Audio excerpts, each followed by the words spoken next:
Okay, let's imagine this. I grew up allergic to cats. Severely allergic. But now, I have one. A cat. My cat. So, how did this happen? Is this some kind of miracle? Well, about to tell you how I went from sneezing at the mere sight of a cat to adopting one. And trust me, you're going to want to hear this.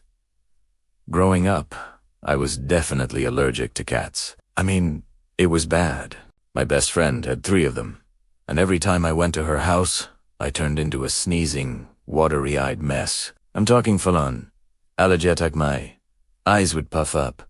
I couldn't breathe properly, and I was basically a walking tissue box. Because of this, my family was firmly in the dog camp. Dogs were safe. Dogs were fun dogs. Were ...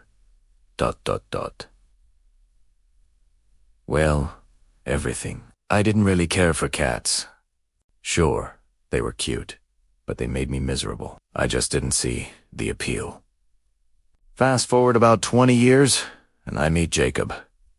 He's got 2 cats. The first one, Fraser, is super social and absolutely loves attention. Honestly, at first, I just stuck to my don't touch the cat rule. Fraser would try to get my attention, but I was like, nope, I'm good. But then, something changed. Enter Taylor. Taylor is Jacob's second cat. She's super shy normally. She hides and only comes around when she feels completely safe. But for some reason, she decided I was the one. Yeah, she just crawled right into my lap. This was the first time a cat had ever come to me on its own. I didn't know what to do with myself. I thought, okay, I'm not dying from allergies yet, so why not let her stay?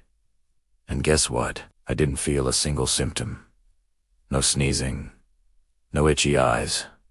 I was completely fine. It was the first time ever I felt this way around a cat. Curious, I started going back to Jacob's place as often as I could, and I let the cats come as close as they wanted. Taylor would climb onto me.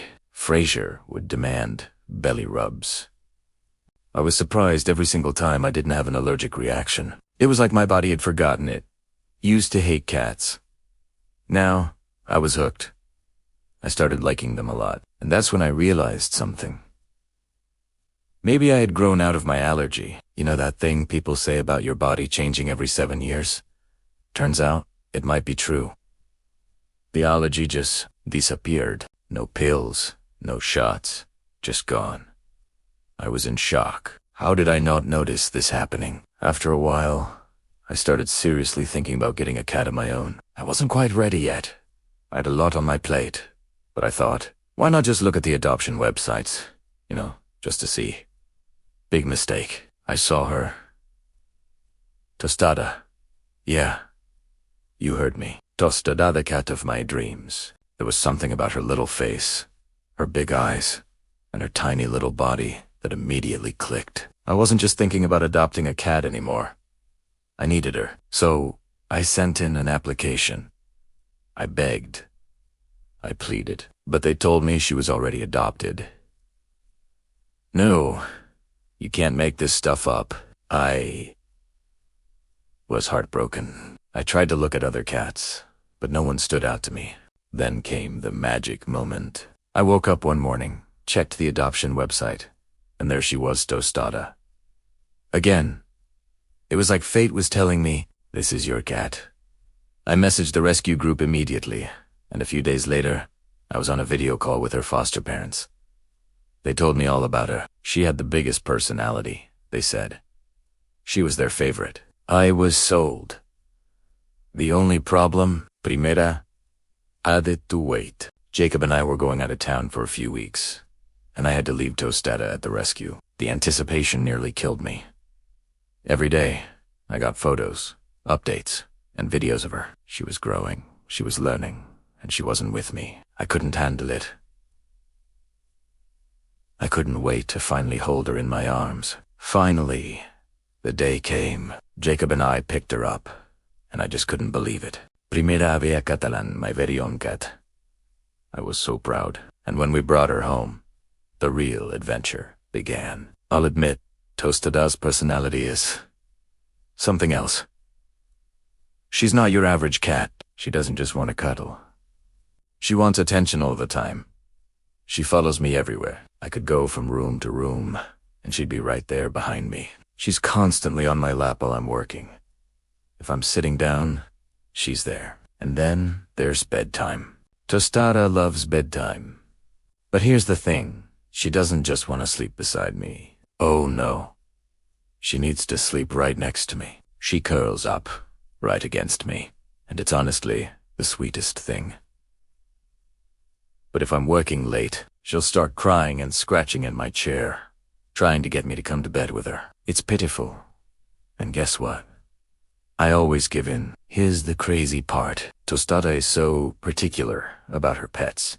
I'm the only one allowed to give her pets. If Jacob tries, she bolts. She's also got this strange routine. She has to be petted in a specific spot in the closet. If I try to pet her anywhere else, she'll just stare at me and refuse to budge. That's where the pets happen.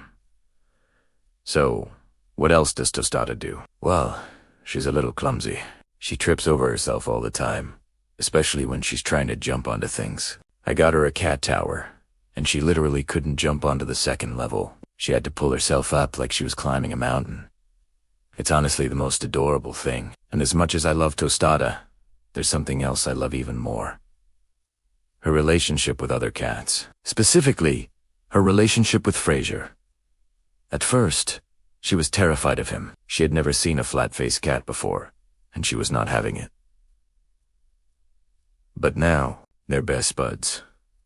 They play together all the time. It's like she looks up to him, like a little sister, which is hilarious because Fraser mostly wants nothing to do with her. It's a total SpongeBob and Squidward situation. And yes, I know what you're thinking.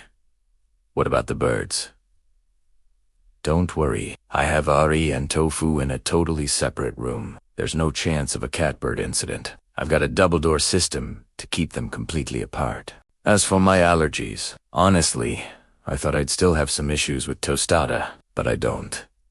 After a few weeks, I started feeling completely fine. No sneezing, no itchy eyes. I guess my body just adjusted. And honestly, I'm not just a cat owner. I'm obsessed. Tostada has become such a huge part of my life. I never thought I'd love a cat as much as I do, but now I can't imagine my life without her. So, to all the cat lovers out there, or anyone considering adopting a cat, do it. Even if you think you're allergic, you never know what could happen. You might just end up with the best little companion in the world. If you liked this video, please like, share, and subscribe. I'll be back with more updates on Tostada, my wild little cat, and all the fun stories I have with her. Thanks for watching, and I'll catch you in the next one.